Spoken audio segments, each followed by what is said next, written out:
My guest today is the Wong Janice, a cello player who blends classical music and meditation. And welcome to London. You're based in Amsterdam, but I don't know how it worked out. I'll call it serendipity that you ended up being in London this weekend and we managed to have an in person recording. So tell me more. What are you doing in London? Hey Eva, thanks for having me. First of all, happy to be in London. I was here yesterday actually for London Climate Action Week, and I was presenting my work as part of a series of artists who collaborate with nature. And through the organization Earth%, we funnel our royalties to the organization Sounds Right Initiative, and they pass the funds on to nature conservation projects around the world. So it's really so great for me to know that my music is not just being used for meditation, for example, but the wider purpose of helping the earth and nature. It just takes my music to another level. And what was your journey like? Because I discovered you on Insight Timer, which is an app I absolutely love. I was doing meditation and I discovered your cello meditation. And I was doing it every morning, and it's this peaceful meditation. And I was doing your gratitude cello meditation. And then I just messaged you, and I wanted to find out now more about your journey. Where did you start from? How and why did you transition to meditations? And yeah, more about that. Oh, it's quite a long I story. know. I'll try. It's just like that little Yeah, thing. if you need to ask more questions along the way, just feel free. But I've been a classical cello player since very young, so since I was 8 years old. And I think from the first 10 years, it was mainly classical, just solo classical music, orchestral music. And then I wanted to play pop music because my actual first love is pop music. So I started to learn how to improvise and joining bands and just having fun playing more contemporary music because classical music seemed to me very rigid and the rehearsal time is just so immense. Just practicing and practicing for hours and hours by yourself in a room. Actually, I didn't choose to go to the conservatory. I decided to study business and humanities degrees at university, but I always kept on doing cello on the side. And I just couldn't give it up. It was just my biggest passion to play in bands and everything. And following the degrees, I started a corporate career actually I love that in too. marketing. And that's what brought me to Amsterdam. So, where I'm based now, I studied a master's program in digital media in Amsterdam and then started working in social media, digital marketing. And I was working in social media before social media was even a thing. So our main platform was Twitter. And then I got the amazing opportunity to collaborate with Justin Bieber and Selena Gomez through the brand that I was working with and just chat all day to the believers and selenators. So, and to create competitions and everything. So it was such a great job. I love And that. it made me, it let me travel around the world. And I think eventually I realized I wanted to be closer to music. And that particular brand was a sports brand. So I had the stars were aligning, and I had the unfortunate end to that job, and I had the opportunity to think about what I wanted to do next. So then I decided to study sound engineering and music production.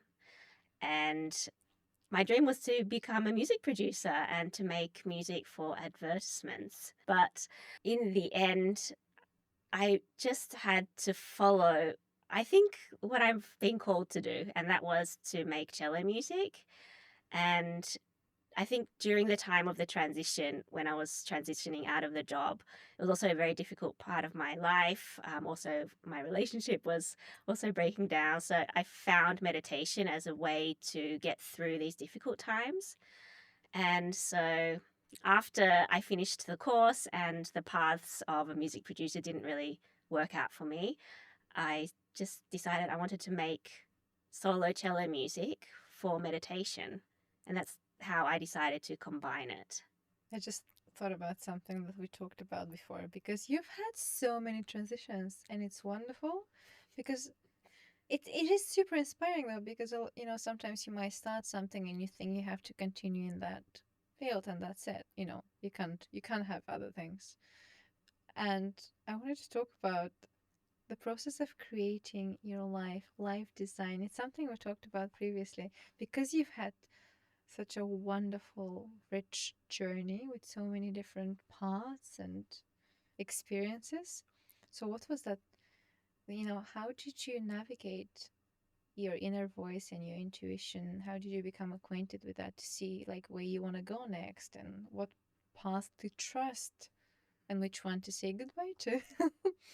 It's all about trial and error, I think, but also to really honor your past. And I think that was important for me because after I finished the study, I wasn't directly thinking, oh, I should become a cellist. I never believed I could be a solo artist with the cello. It wasn't something I dreamed of, but I always dreamed of when I was little to be working at a record label. As I said, my first love was pop music. So I followed the idea that I wanted to be closer to music. And that was really the stepping stone to what brought me to being a full time artist. And the thing is, I didn't, like I said, I didn't know that I wanted to be an artist, but it fell into my lap after all the other doors were closing. So it was like trial and error as well. And also, a friend told me about this book called The Artist's Way by Julia Cameron. I see it on the table. Yeah, I brought it. And actually, this is a gift to you as well. I brought it for you. I was just telling you how much I want to read this because you were so inspired by it. Exactly. So that's why I got it for you. But I wanted to read a paragraph from it. And this was the kind of defining paragraph that made me understood that I needed to be an artist and not work at a record label. It's a little bit about shadows, shadow work. And so it's about artists love other artists, but shadow artists are gravitating to their rightful tribe but cannot yet claim their birthright. Shadow artists often choose shadow careers, those close to the desired art, even parallel to it, but not the art itself. Noting their venom, Francois Truffaut contended that critics were themselves blocked directors, as he had been when he was a critic. He may be right. Intended fiction writers often go into newspapering or advertising. Then I realized I can't work in a music business. And I also, after my study at the music production, the sound engineering course, I worked in a studio as a recording engineer. And I realized I didn't want to be on that side of the window. I didn't want to be recording the artist. I wanted to be on the other side. So again, I had a few kind of moments that I noticed it's not fulfilling enough for me. It's incredible though, because sometimes you get like a little something that you have to be open to, like a sign, right? People say, "Oh, I want this, I want this, I want this, I want this so much," and then, well, are you listening to what's happening? Are you listening to, the universe, right? Are you listening to the signs I'm giving you? Are you noticing them? You have to be open and adjust your actions in life based off the signs you get. And that's the only way if you know if you're on the right path or not. It's really hard because it's also a moment where, for example, I really wanted to work at a music agency to make music for ads. And I tried to do some projects at home for my portfolio so I could apply for these jobs. And I did apply for one job and I didn't even get an interview, even though I had studied for 1 year. And that was really heartbreaking. But what I'm saying is, I could have kept on going. I could have said, well, actually, now I need to study composition, or now I need to up my music production skills, and kept on going. But I decided to just close that door. So it's also a tough decision to know when you're closing the door because you think something's too hard, or whether that's actually because you're closing the door because that path wasn't right. Yeah, right. Sometimes it might be, oh, I've done I've done just enough, and you like you're so passionate about something, and then I had this thing with acting as well because I really wanted to be an actress, and I haven't really acted in anything for maybe a year, and then I kind of transitioned into something, but it was like my entire life I wanted to be an actress, right? And it's like I don't think this feels like what I want to do anymore. And there's this sense of, am I giving up on my dream? Right? Am I giving up on my dream? Yeah, it's crazy. I also there was another book, I think it was also called Life Design or something about designing your life. But one of the examples is a woman, I think she was a lawyer and she had dreamed of opening a bakery. She ends up opening a bakery and then realizes it's not the thing for her because you're stuck in the bakery, you have Yeah. early mornings, it's your own business and all of these other things that Yeah. it just like her dream shattered. I do say this to people sometimes. When you want something, you have to be very aware of what the reality of that Yeah. dream will look like. Because, for me, acting is like, you have to, work long days, shoot long days, Hmm. have early mornings. You have to love the reality of your dream. Because just the dream, it's not the realistic version of it. The reality. Like, do you actually love the reality of it? I don't think people know what the reality entails. Sometimes you start living in it, you're like, oh yeah, yeah, oh actually I don't like it. Like, I have to be here early in the morning. But that's the only way to know something. I feel like that's the only way to know whether something is your right path. Because when it is, you accept the reality of it. And you want it because that's your love, and that's your path, and that's your real dream, the reality of it. I love that. And yeah, it just reminded me of that what you said was when you started to edit your podcast Oh episodes, like yes. the reality of being a podcaster. I remember I think I might have told you that, how it took me maybe a month to start even Mm. learning how to edit my Mm. first video episode. And then, actually, now I wouldn't even give it to anyone else to edit because I get so fussy with it. See? I'm like, no, but it's this face. And I was, I was doing an edit actually last week, and I discovered a new feature. And I was like, oh my God. I think it's easier with everything you do in life. It's easier to enjoy the process when you're not obsessing with the result. Yeah, I know some friends who are recording their own meditations and Yeah. they get so stuck on the edit that then they end up not releasing it. Exactly.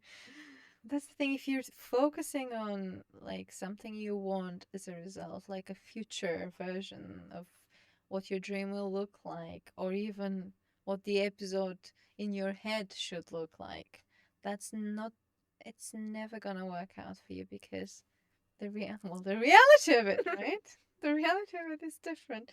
Talking about that, going and doing things and working on our projects and passions, how do you deal with blockages? Well, after you read The Artist's Way, you will learn True. many techniques to unblock. But one of them is to, Julia Cameron mentions the morning pages. So it's 10 minutes of free writing, just 10 minutes without any aim. So it's just one way of Emotions? free writing anything you want to write about. Oh, That's definitely one way.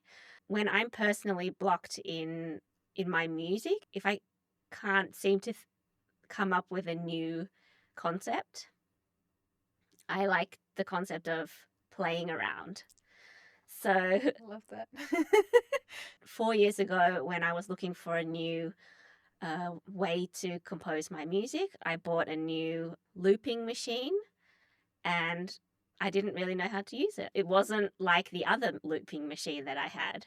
And so that was so beautiful. I just pressed record and started playing around. And it turned out to be one of my albums. I recorded 3 pieces. I can't remember if it was in 3 days or I did them all in a row. I don't remember anymore. But I just like literally record and play and without any filter, just go ahead. So I've done that a few times. I bought also recently an electronic synth, and I don't know how to use that. It's not a cello. It has golden buttons, Yeah. and I have no idea what I'm pressing. And then pairing it with another effect pedal, it just comes up with crazy stuff. And I really love that. It's just the concept of playing and not trying to force something that you've done before or a certain result. Like, it's really freeing. And that's the philosophy of my music anyway, just to be free, not only me when I play and record, but also for the listener, not to be attached to the result of the music, or I should feel this, or I have to close my eyes, or I have to journal. Like, it's just be free, just do what you like. And then you will just be open to the result. Actually, that's one of the reasons I really felt connected to your meditation and the music. And when we talked firstly, you mentioned something about the cello being really close to the human voice, which is why we as human beings really love the sound of it. And in general, classical music has that effect. When you listen to it, it soothes the brain. And there is a reason, well, a few reasons. One of the reasons was that it's lower frequency. Because it's lower frequency, it feels very grounding and it activates less of the brain's alert response. So you feel safer and you're not in, like, fight or flight. And you can feel that when you listen to classical music. And another thing, it's a very interesting word actually. I read about this. It's called entrainment. It's like a new word that I know now. It's when your nervous system, your breathing, like everything just begins to align with I think it's the The frequency. frequencies of the music. Because let's say it's 60 to 80 and then you're stressed out and your heart is like and when you listen to that, your heart rate aligns with the frequency of the music. So it, basically it's almost like it's healthier for the body to listen to classical music as well, which is wonderful. And which is why I really like doing your meditations in the morning. Actually, the first album that I made, the concept was to have a low grounding drone. So just a low tone for the kind of soul to hook on as a foundation, a stable base. And the melodies were mainly composed to a 60 beat per minute. So I had a click track when I recorded the pieces. So I did that on purpose because if I recorded to a faster beat per minute, then it's like running. You can't listen to my music when you're running. Doesn't work. I've had feedback that it doesn't work. It's a different kind of heart rate you want. So my music, immediately when you listen, it helps slow Yes. your heart rate because it is composed to a slower beat. And now I don't really record with a click track, but the idea is that there's no beat at all. It's just waves of sound and textures. And I don't really want people to be so focused on the specific notes that I'm playing or the chord changes. And usually I don't have any chord changes. I just like keep it at one. But because I don't want people to analyze my music. Yeah. And so that's why I use a lot of different effect pedals and looping machines. So people just, oh, I hear something. I don't really know how she does that, but that's fine. It feels very peaceful and very soothing, which is the important thing for the brain, for the body, for the nervous system. I just released my own app. It's called Cello Rituals, and it's based on the concept that to spend time with yourself every day is important. You need to carve out time to meditate or to journal or whatever practice it is. So if you're drawn to my music, then I've created like a 6-part program per day. The first one is a message from me. And then there's different lengths. So there's a 3 to 10 minute short reset. Then there's a guided journaling prompt, which you don't need to journal, but it's an optional thing, but at least to ponder on. There's then a longer piece, maybe up to 30 minutes, or an evening piece, 60 minutes, and then there's a nightly gratitude. And it's not, you're not meant to do all of them, but it's more like choose the routine that you feel that you can manage per day. But the most important thing is to keep that consistency, because I personally do the nightly gratitude every single day. And somehow it helps me. It makes me zoom out and remember my day, to appreciate the small things, to remember the challenges, but maybe I ended the day calmly. It's just a moment for you to come to yourself. And also, I curate every day for the user, so you don't have to choose. And I think that's the problem with a lot of apps right now, like YouTube, Spotify, Netflix. You're constantly overwhelmed with choice, and then you might not end up listening to anything because you end up scrolling and you can't find something. So before you start the app, like, you answer some questions and it designs a program for you. So you might say, oh, I'm interested in chakras. So the first, say, month will be, or first week, I don't know, but it will design a week of chakra content for you, the journaling prompts, and also the each of the long, like, the pieces. And I have a concept of moon phases. So you say, oh, I really love moon phases, so let's choose like a whole month of just moon phase content. And that's more about manifestation, or like with the full moon, just letting, like, embracing everything that you've achieved at the peak of the cycle and then letting it all go. So I have quite a few different ways you can work with the app, and you can just message the coach to customize the program. And that's the beauty of it. It's not that I've programmed everything for 2 years. It's it's up to the user to interact with the app, and then the app customizes to your preferences. The way we live our lives is what creates our lives in the future, and the future visions. And if you, if you wake up and you like watch the news or start scrolling instead of journaling, and then if you before bed you do something completely different, like think, oh, what's the worst thing that happened today, like this will be your routine if you Mm-hmm. don't if you don't have the opposite routine. So you have a routine anyway. It might not be like something very big, but you might have a routine in the way you think, in the way you wake up and before you go to bed. You might have that, you might not even think about it because it's not something big. It's not like I go to the shop every day. It's like a mental routine.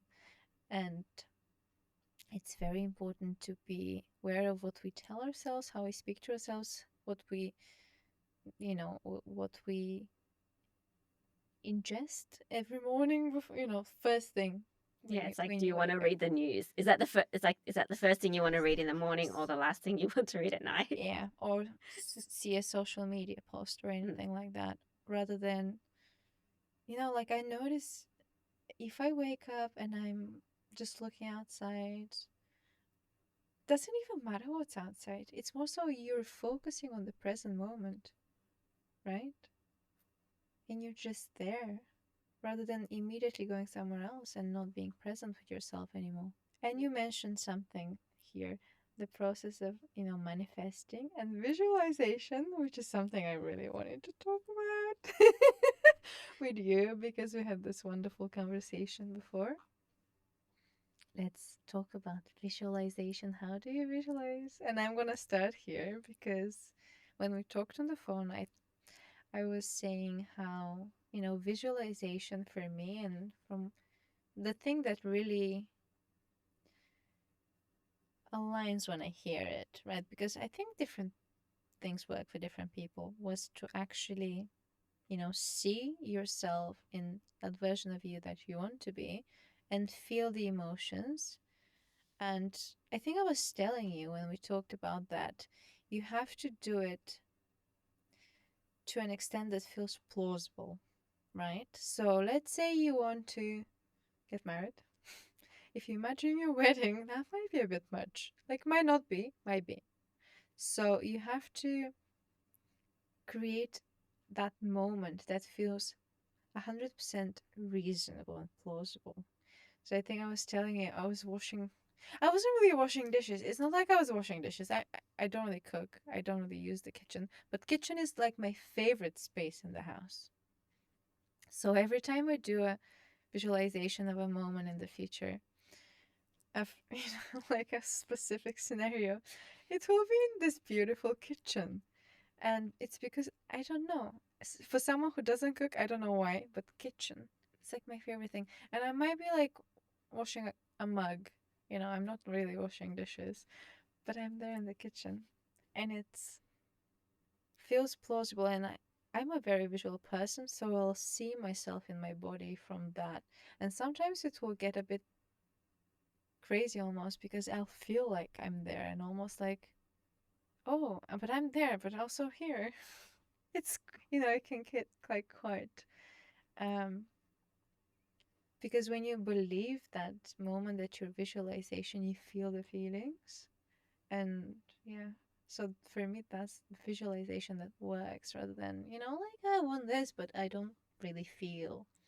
Yeah, I think I watched a video once. It was about people who really want to win the lottery. I think it was about something like that. And I think the title of the video was "People who want to win the lottery are always going to be poor" or something along those lines. But I think it has something to do with what you're saying, because if they are really hoping for something so rare and a miracle to happen, it's like too far away. It's like Yeah. they're waiting for a savior almost. They're waiting for something to save them, but they don't have any concrete plan or real sense of I can win that thing. Mm.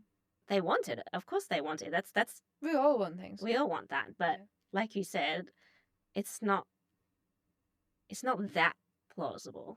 I mean, I know people who have won things in games and lotteries as well. So it is possible. I want a Dalmatian once. A porcelain Dalmatian. I know I'm that sure is you manifested that one. exactly. It's like, oh, I really want a porcelain Dalmatian.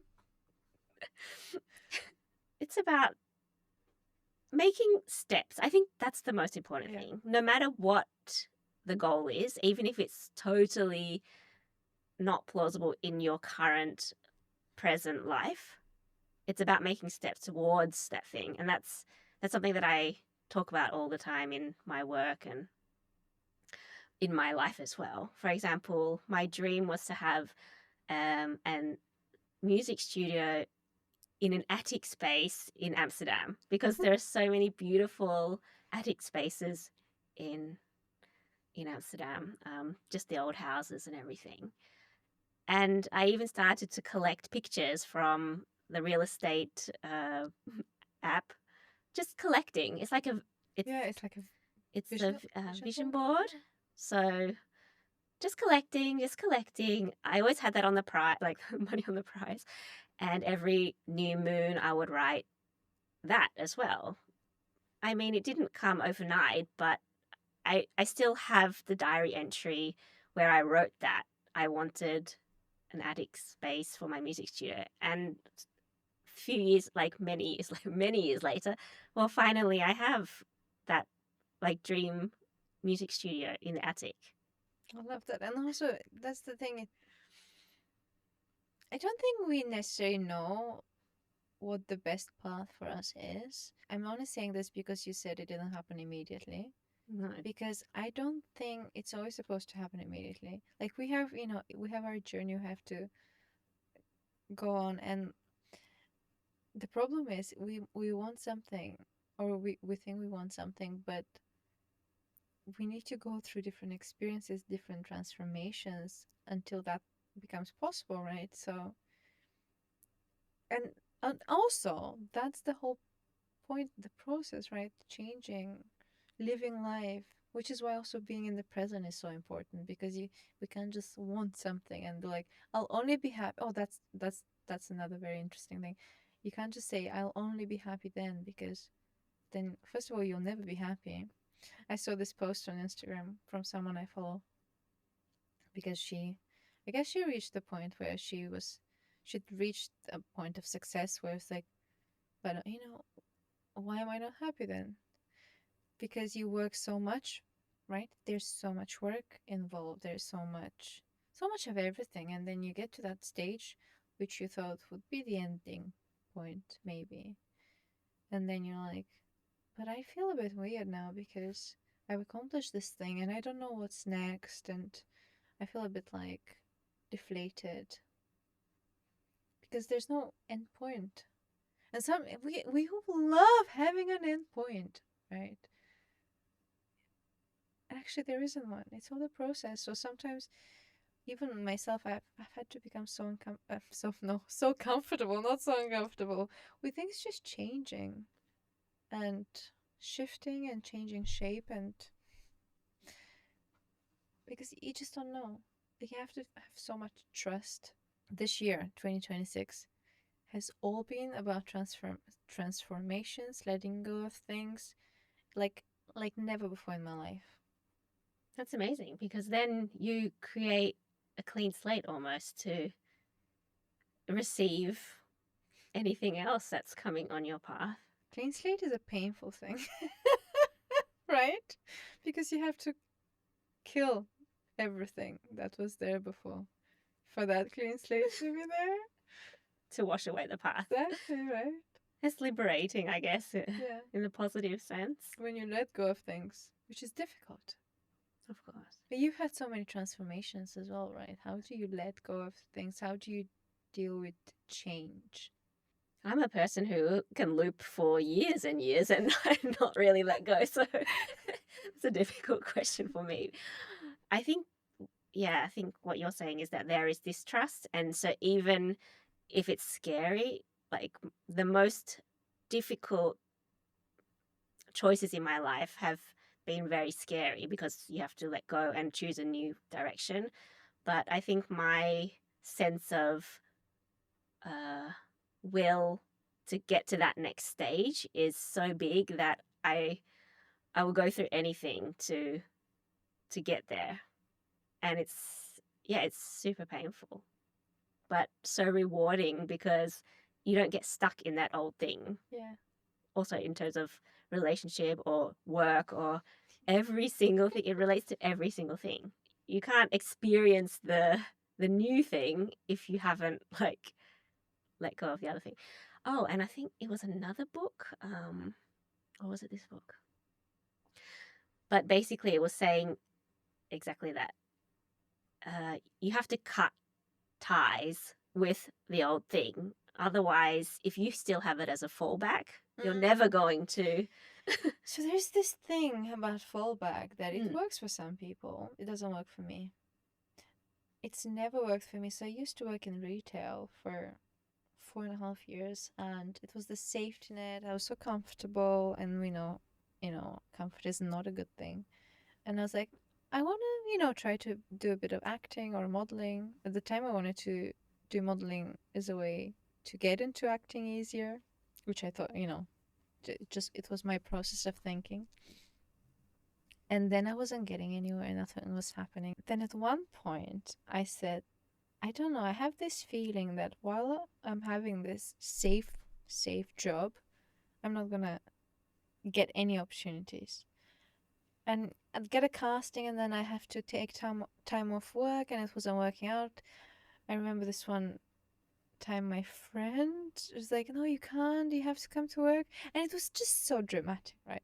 And then at one point I was like, "Well, I guess I have to quit," right? No, no fallback, nothing. And that's the only time that I actually started getting opportunities. Yeah, I think It you've could hit be on. anything. Yeah, you've hit on something so important that I think then if you have that fallback, you're not having the right energy. Yeah. And then what you were saying, once you cut it off, you had a different energy. And that's why, like, the universe was then saying, okay, she's ready now to receive. I remember, so I quit the job and then maybe I started doing it part time, but not the same thing. Occasionally I do something part time. it was a different form of safety net. So I started getting a few opportunities, but not too many because I still had some sort of safety net. And then I was like, I don't think I'm allowed a safety net. I don't think so. I think universe is telling me no. And then I just stopped doing any of those things. And talking about the energy, it wasn't like, oh my gosh, I need this so much now because I don't have anything. It was more so, this means that things will start happening. There's more like it's a trust thing, right? It's a contract. Okay, I get that. Okay, can I get that?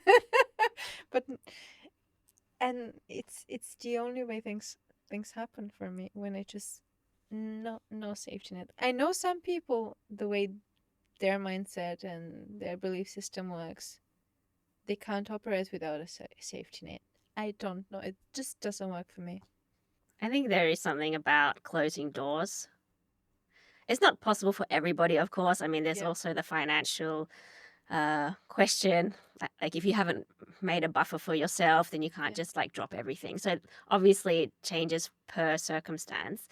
But for example, in my um, work as an artist, in the beginning, I did other types of work as well. So I played in other people's albums or played in different bands.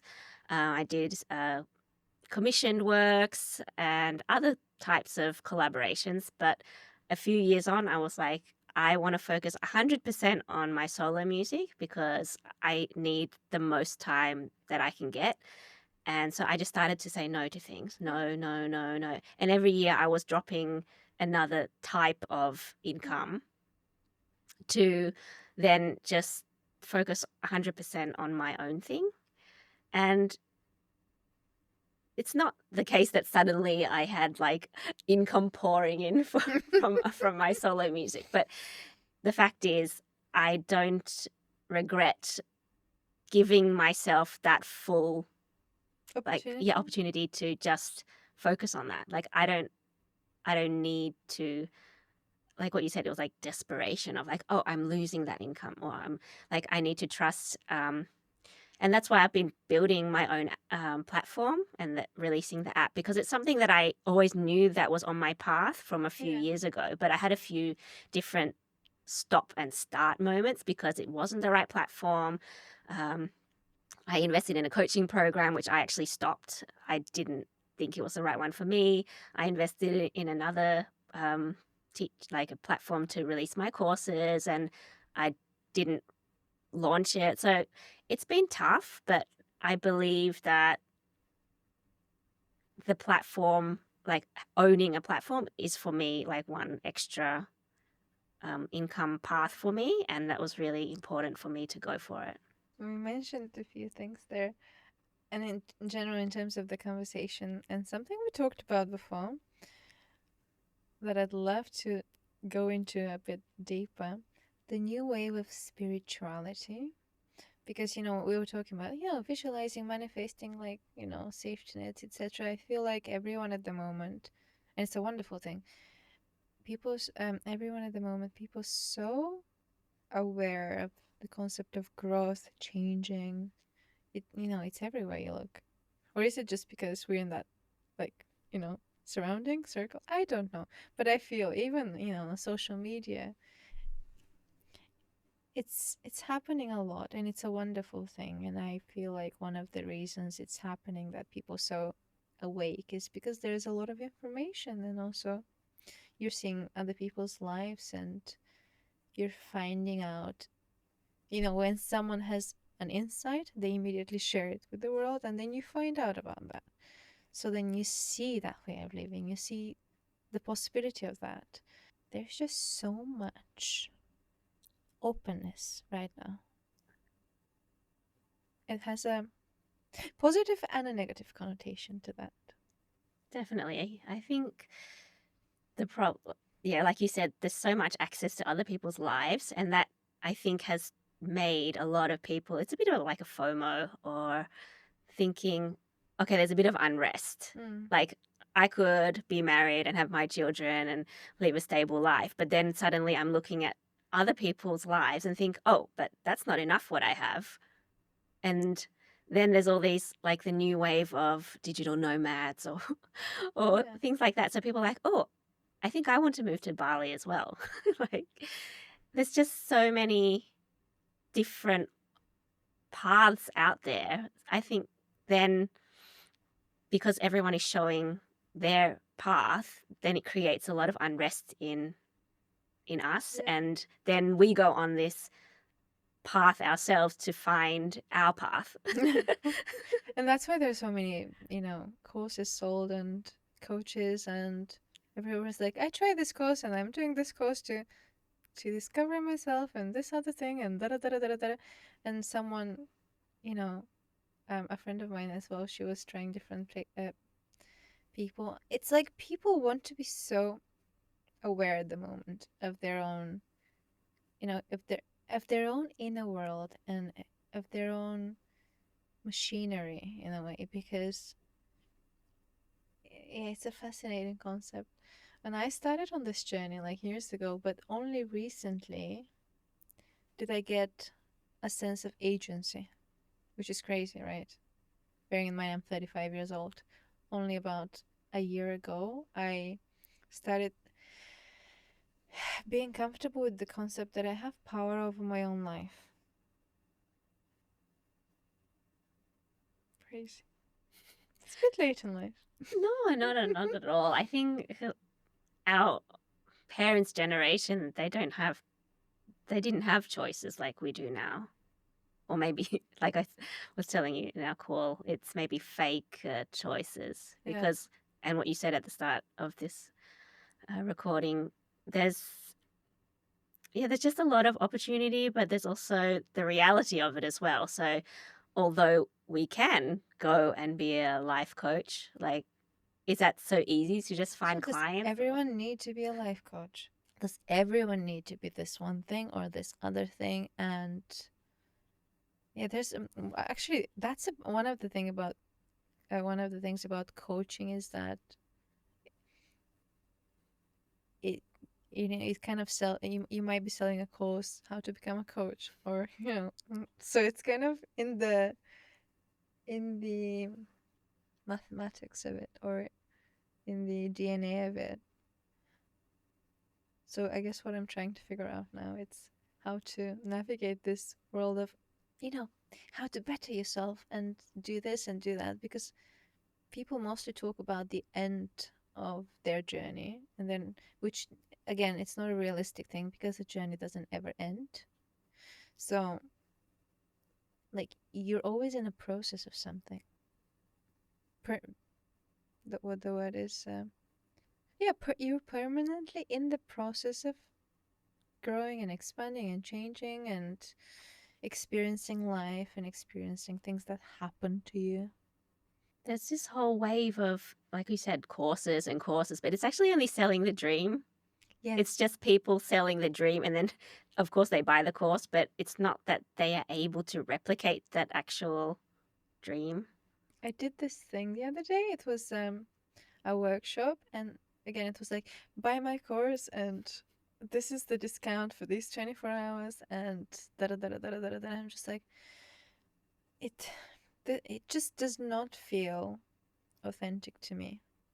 I've thought so many times to create a course on Yeah, how to be an independent musician and show my success story, but I've realized, and that's one of the reasons why I haven't released the course, but I've realized that nobody can have the same strategy as I do because yeah, you can't replicate someone else's success. You just can't follow their true. blueprint. Yeah, They are not me. that's such a good point because we all have to go through our own experiences and they're completely different experiences and you're never falling behind just because you haven't had someone else's experiences or reached to the point they're in their lives because they're not you, they're a different person.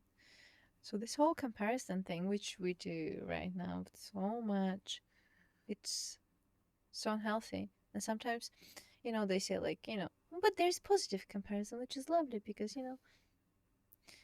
you're again it's wonderful to take inspiration from someone but there should be a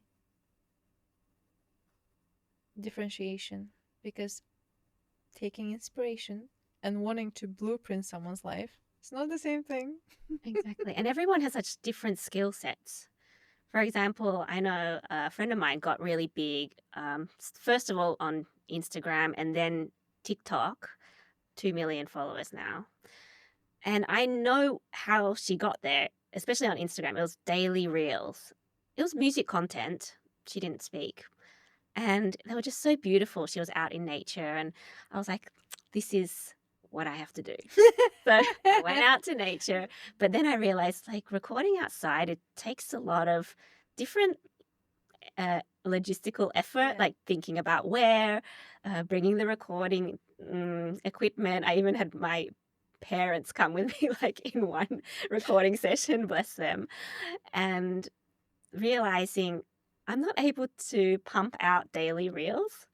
No. And that's just the reality of me. And also, another friend has said to me, "Oh, yeah, about this daily reels concept." And I said, "I know that works, but it doesn't work for my skill set. Yeah.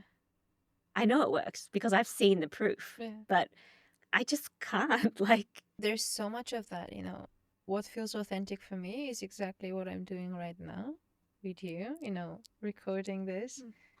Other things just don't feel. So you might try to do something and it's almost like you're pulling it out of yourself and it doesn't feel authentic. And there's no point doing that, because you have to do things that are authentic to you, because that's the only way you'll grow. That other person that you're comparing yourself with, they're on their own journey. You're not on their journey. it's also so hard. And we talk about balance and something what you said about, oh, you've learned successfully how to edit your videos over Yeah. time. So it is possible, obviously, to learn. And I've grown my YouTube channel. Now I have 10,000 subscribers, which is still mini compared to like the wider scheme of things. And it really doesn't bring in a lot of income. But I really persisted on it in the beginning. I think for 2 years, I released a video every month, sorry, every week, Yeah. even. My goal was to learn to be comfortable with video editing. Yeah. And by the end of it, I feel comfortable editing now. I mean, there's still things I don't do. I don't do any color grading. Me And neither. yes, For anyone watching, it's this color in the studio and it's this color on YouTube. That's the same color because I don't do color grading. yeah, me too. And that's okay. And just to acknowledge there is a certain path where we have to try and go through difficulties, but also accept an 80% perfection rate or not give up too soon as well. So there's always this balance about Balance is so trying. important because, talking about, success and end of the path, there's never any place for balance there because you're looking at a podium that you want to be on. But balance is actually what's important in life. And it doesn't have to be a work-life balance. It's not, it's a balance in here. Like, how do you balance with yourself, balance with your inner self, feeling good, balanced nervous system, which is why I do your meditations. And you have to have that balance, otherwise, you're not going anywhere. That's it. I think even like during COVID, that's actually when I became very successful. And was when I started to be able to sustain myself through my music. But I overworked. I I took all the opportunities that came to me and I was so grateful to have them, but at the same time I didn't have any balance and I I burnt my nervous system. I'm still actually recovering from that. I don't perform that much and that's one of the reasons why is because it really takes so much energy out of me. I would love to perform more, but my capacity is still a bit low. So it's like going for your dream, 110%, but what's the price of that? It can be your health. And this is a bit controversial, and I talk about this maybe because it's controversial, but for me, hustling doesn't work for me as a person. Like, me hustling would not work. You can want things and have dreams and be inspired and not hustle. No two people are the same. For some people, it's wonderful and like you could be super entrepreneurial and wake up at 5 o'clock every morning and go to bed at 2 a.m. or something like that. I don't know. It doesn't work for me. And that's totally okay. But I think the most important thing about you is that you are planting seeds. The fact that you messaged me straight after you listened to a meditation, Mm. and that means that we're That's so here like cute, yeah. recording in London, which is crazy. And it doesn't matter that you're not hustling at 100 miles an hour. It's more that important that you keep that dream or goal. I don't want to call it dream because that sounds unattainable, but the goal, or keep that passion alive and just be authentic and send these messages out. Keep on doing that. And that's also something that I've been rewarded with as well. I mean, I've also hustled and that's brought me a lot too. But in general, just being curious and talking to people or sending a message. That's also why I'm Not being here. scared. That's it. You know, sometimes I might be like, should I do this? The question to ask is, what is stopping you? Is it fear? If it's fear, go and do it. But it's true. And I'm like really enjoying this conversation, but I need to ask you, what do you have coming in store for you? Well, right now, like I mentioned, I have the app and it's very much early days. And I'm grateful that some of my most loyal, I call them the Wong family. So my Wongies have joined, they've jumped on board. And I'm still slowly making tweaks, of course. It's just new and a little bit getting used to everything. So ramping up the app, and also later on I'll put more content. I'm thinking of doing more video content. I do have video courses already ready, but I still need to find a way to integrate them inside the app, and also some somatic practices as well, like breathing exercises and some movement. Talking about routine, I personally do some qigong lymphatic flow exercises every day to make my body move. And I do feel that only listening to cello music, like that's not holistic enough. So I really want my app to also include like breathing and physical practices too. So I'll be working on that coming up. And what more, well, every year, and this is something about manifestation and just Yeah. believing in the stars, but every year since already 2 years, I've been sending my work to the Grammy Awards. And so I'm 2 years in a row, I've been in the consideration set of it's called the New Age, Ambient, and Chant categories. So out of the consideration Yeah. set, then the voting members can vote for your music, and then you get nominated, and then you can win, obviously. So Oh, haven't reached yeah. the nomination level yet, but the fact that 2 years already that I've been in the Yeah. consideration set is really meaningful. I mean, honestly, right now I'm using it as a cadence and a goal just to Yeah. be releasing music every year. And one day, You who always have knows to when? strive for something. Exactly. And for me, it doesn't even really Yeah. matter, but it's just fun. Like, oh, I can say that I'm applying for the Grammy Award And this you're year. in being considered for them. And I'm considered. Yeah. And so this year I'm working with my friend Bea, and we did a recording last year already. So it's in the final mixing stages, and so it's the first year I'm releasing a collaboration for the Grammys, and that's very exciting because Great. yeah, it's always nice to do something together. Like I said, before I was even like saying no to a lot of collaborations and partner work, Yeah. but actually sometimes it's nice because it's just less burden on to do everything alone. I love that. Oh, very exciting. Thank you so much. I really enjoyed this conversation and thank Thank you. you, Eva. I'm so looking forward to you I'm going reading the to. book. It is 12 weeks, so you'll have to be pretty consistent with it. I'm But I going like to read this. the one thing that's super cool is the personal dates. Like it's a date with yourself. So you have to plan a day with yourself. I Or do date. that already. See, you're like totally in the flow of the book already. I love that. Okay.